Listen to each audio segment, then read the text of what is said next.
ہمارے یہاں دیکھیں بچے کیوں نہیں سچ بولتے؟ کیونکہ ان کے سامنے عملی مثالیں نہیں ہیں، ہم خود جھوٹ بول رہے ہوتے ہیں ان کے سامنے بیٹھ کے۔ تو ہمیں کیا کرنا ہے؟ عملی مثال بننا ہے اپنے بچوں کے لیے، تاکہ وہ سچائی اور دین کے راستے پر چل سکیں۔ اس آیت سے ہمیں کیا سبق مل رہا ہے؟ کہ کسی کو نصیحت کرنے سے پہلے خود عمل کی ضرورت ہے۔ حدیث میں آتا ہے کہ حضرت انس سے روایت ہے، آپ صلی اللہ علیہ وآلہ وسلم نے فرمایا کہ شب معراج میرا گزر کچھ لوگوں کے پاس سے ہوا جن کے ہونٹ اور زبانیں آگ کی کینچیوں سے کاٹے جا رہے تھے، استغفر اللہ۔ تو میں نے جبریل سے پوچھا کہ یہ کون لوگ ہیں؟ انہوں نے فرمایا کہ آپ صلی اللہ علیہ وسلم یہ آپ کی امت کے نصیحت کرنے والے خطیب ہیں، جو لوگوں کو تو نیکی کی دعوت دیتے ہیں تھے لیکن خود جو ہے وہ اپنی خبر نہیں لیتے تھے۔ تو نبی کریم صلی اللہ علیہ وسلم نے فرمایا کہ بعض جنتی جو ہیں وہ دوزخیوں کو آگ میں جلتا ہوا دیکھ کے پوچھیں گے کہ تم آگ میں کیوں پہنچ گئے؟ تم تو ہمیں نصیحت کیا کرتے تھے، استغفر اللہ، تمہاری وجہ سے تو ہم جنت میں پہنچ گئے۔ تو وہ کہیں گے کہ ہم زبان سے کہتے تھے لیکن عمل نہیں کرتے تھے۔ تو ضرورت کس بات کی ہے؟ کہ صرف اچھائی کو زبان سے بیان نہ کریں بلکہ ہمارے عمل میں نظر آئے۔ جو ہو گیا، جو غلطیاں کوتاہیاں ہو گئی ان کی معافی مانگے اللہ سے، اللہ معاف کرنے والا ہے، غفور الرحیم ہے، اور آئندہ جو ہے وہ اللہ کی طرف لوٹ آئیں۔ تو کیا ہے؟ خاص طور پر کتاب پڑھنے والوں کے لیے اللہ تعالیٰ نے کہا ہے نا کہ کیا تم وَأَنْتُمْ تَتْلُونَ الْكِتَابَ، اور حالانکہ تم کتاب پڑھتے ہو۔ خاص طور پر کتاب پڑھنے والوں کے لیے اس میں بہت بڑی نصیحت ہے، وَأَنْتُمْ تَتْلُونَ الْكِتَابَ أَفَلَا تَعْقِلُونَ، کہ تم کتاب پڑھتے ہو پھر بھی تم عقل نہیں رکھتے، عقل نہیں ہے تم میں۔ دیکھیں اللہ تعالیٰ اب کتنا وہ ڈانٹ کے کہہ رہے ہیں۔ ہم یہ الفاظ اگر عام بچوں کے لیے یا کسی کے لیے یوز کرتے ہیں نا کہ تم میں عقل نہیں ہے، تو ہم بڑا غصہ ہمیں آیا ہوا ہوتا ہے، تو ہم کہتے ہیں کہ تمہیں عقل نہیں ہے، تم کس طرح سے کام کر رہے ہو۔ تو اللہ تعالیٰ بھی کہہ رہے ہیں کہ تم کتاب پڑھتے ہو پھر بھی تمہیں عقل نہیں ہے، افلا تعقلون، عمل کیوں نہیں آ رہا؟ ہم سوچتے ہیں، ہم کرنا چاہتے ہیں، عمل کی طرف بڑھنا چاہتے ہیں لیکن ہم کر نہیں پاتے، مشکل لگتا ہے ہمیں۔ تو اس کا بھی حل آ گیا، اللہ تعالیٰ نے بتا لیا ہے، وَاسْتَعِینُوا بِالصَّبْرِ وَالصَّلَاةِ، مدد مانگو صبر اور صلات کے ساتھ۔ پیچھے ہم نے سورت میں کیا پڑھا؟ سورہ فاتحہ میں ایاک نعبد و ایاک نستعین، عبادت کے لیے کیا ہے؟ اللہ تعالیٰ کی مدد ضروری ہے۔ اے اللہ ہم صرف تیری ہی عبادت کرتے ہیں اور صرف تجھی سے مدد چاہتے ہیں۔ ساتھ ہی ہے اہدنا الصراط المستقیم، ہمیں سیدھی راہ دکھا۔ کہ اللہ ہم تیری عبادت تو کرتے ہیں، تجھی سے مدد بھی مانگتے ہیں، سیدھی راہ دیکھنا چاہتے ہیں، نیک لوگوں کی راہ دیکھنا چاہتے ہیں اور ان پہ چلنا چاہتے ہیں لیکن چل نہیں پاتے۔ تو اللہ تعالیٰ کیا کہہ رہے ہیں؟ وَاسْتَعِینُوا بِالصَّبْرِ وَالصَّلَاةِ، اللہ تعالیٰ سے صبر کے ساتھ، نماز کے ساتھ مدد مانگو۔ تو عبادت کے لیے اللہ کی مدد ضروری ہے، آسان نہیں ہے۔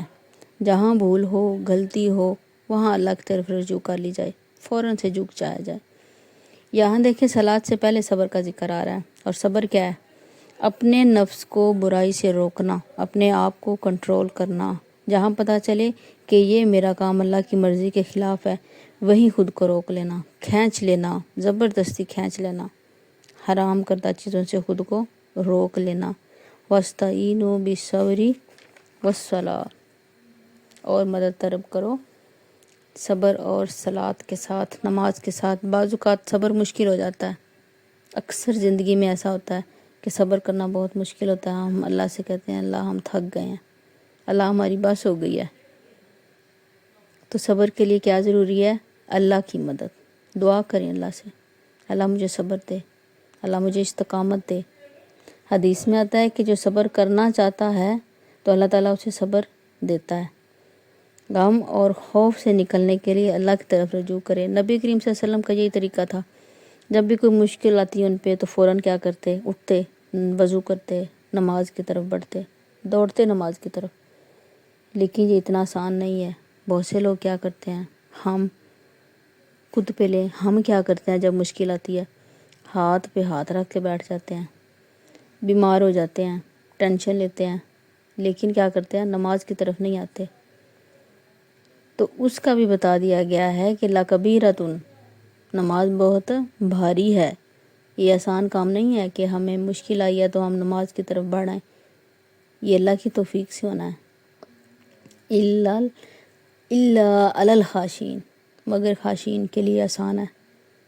نماز بھاری ہے لیکن خاشعین کے لیے آسان ہے، خشوع کرنے والے کے لیے۔ خشوع کیا ہے؟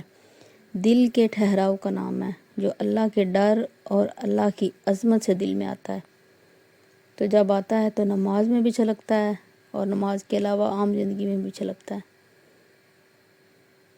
ایک تابعین تھے عروہ بن زبیر،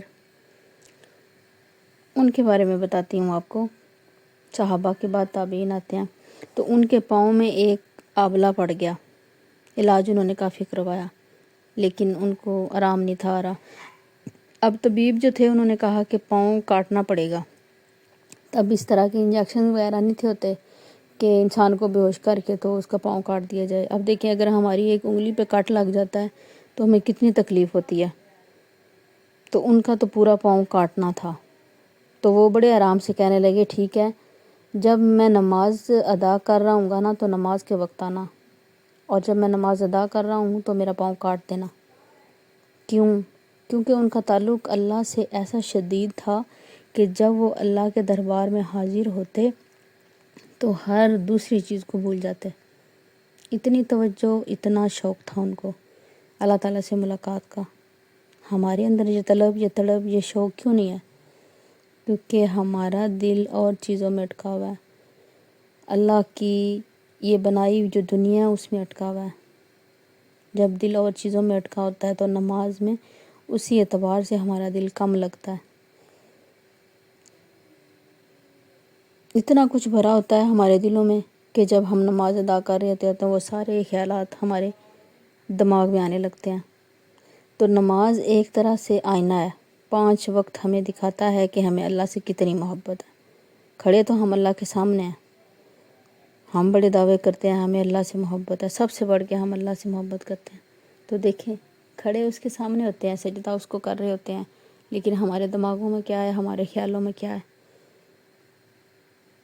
تو وہ میں کہتی ہوں کہ وہ اللہ تعالیٰ کی ہی بڑائی ہے جو یہ برداشت کر رہا ہے کہ کھڑے ہم اس کے سامنے اور ہمارے خیالوں میں کوئی اور ہو، دنیا بسی ہوئی ہو، پیسہ بسا ہوا ہو۔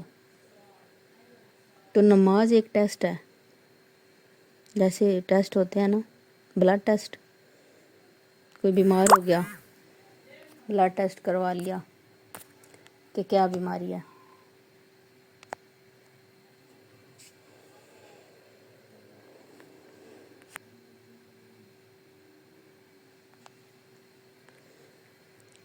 تو نماز ایک ٹیسٹ ہے، جیسے بلڈ ٹیسٹ ہوتا ہے، انسان بیمار ہو گیا تو ٹیسٹ کروا لیا کہ کیا بیماری ہے، اس انسان کو پتہ چل جاتا ہے۔ تو نماز سے بھی ہماری تمام تر برائیوں کو پتہ چل جاتا ہے۔ نماز بھی ہماری بیماریوں کا ٹیسٹ ہے۔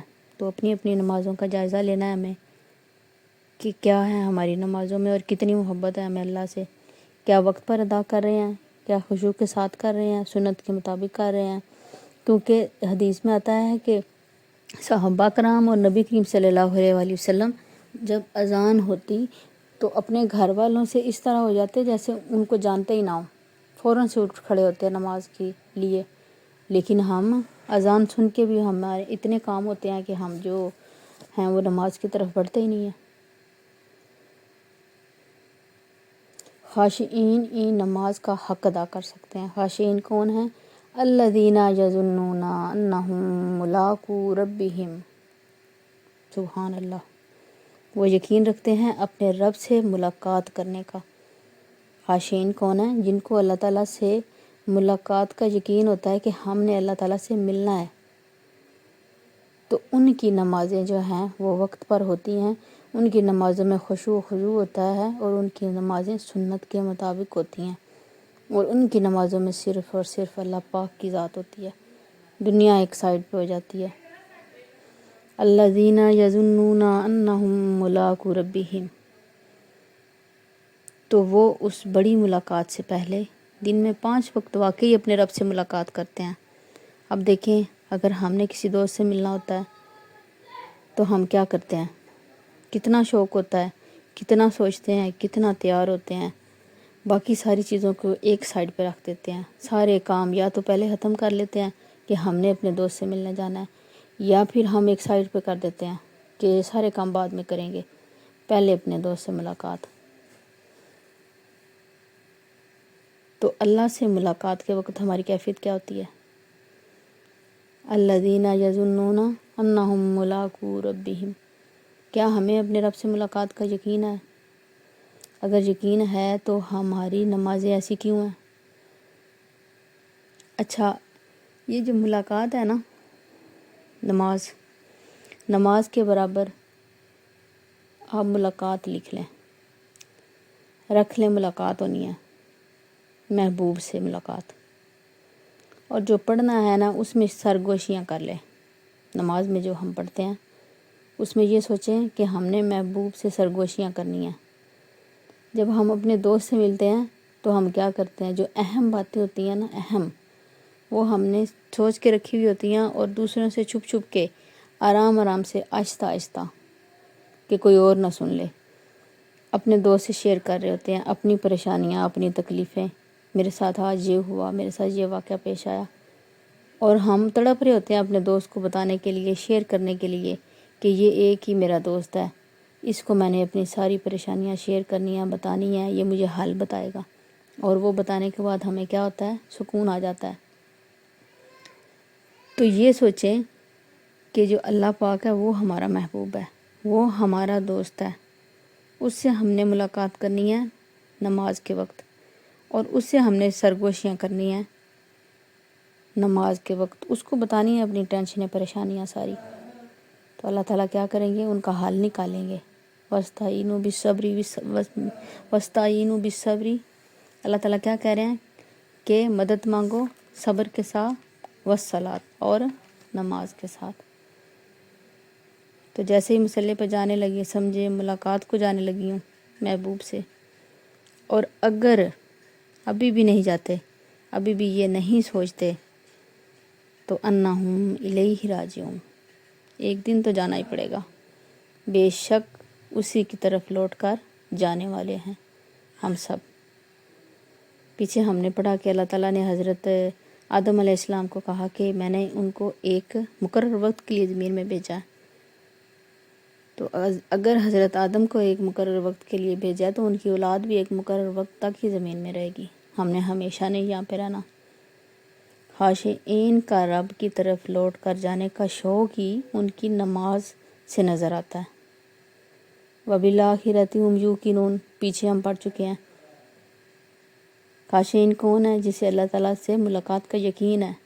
تو یا تو پھر ہمیں یقین ہی نہیں ہے کہ ہم نے مرنا ہے یا ہم نے اللہ کے پاس جانا ہے، تو یا پھر ہمیں یقین ہے تو ہمیں ڈر ہی کوئی نہیں ہے کہ جب جائیں گے تو دیکھی جائے گی۔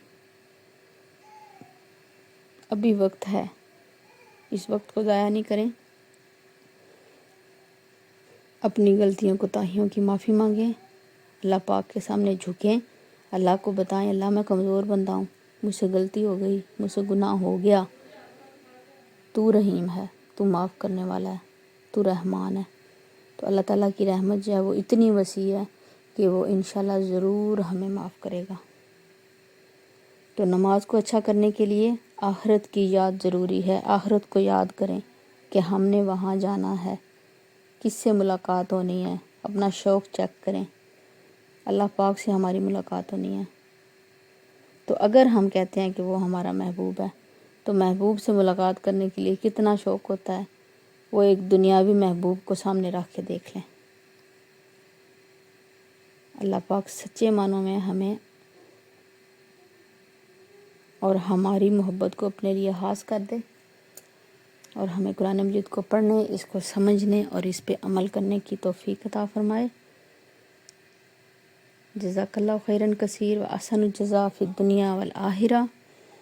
سب لوگ بتائیے گا کہ آپ لوگوں کو سمجھ آئی نہیں آئی۔ کچھ مشکل پیش آئی تو وہ بھی بتائیں، اور باقی یہ کہ الفاظ کی وضاحت میں جس طرح سے میں کر رہی ہوں ترجمہ، اس طرح سے وہ الفاظ آپ نے اسی وضاحت کے ساتھ یاد کرنے ہیں۔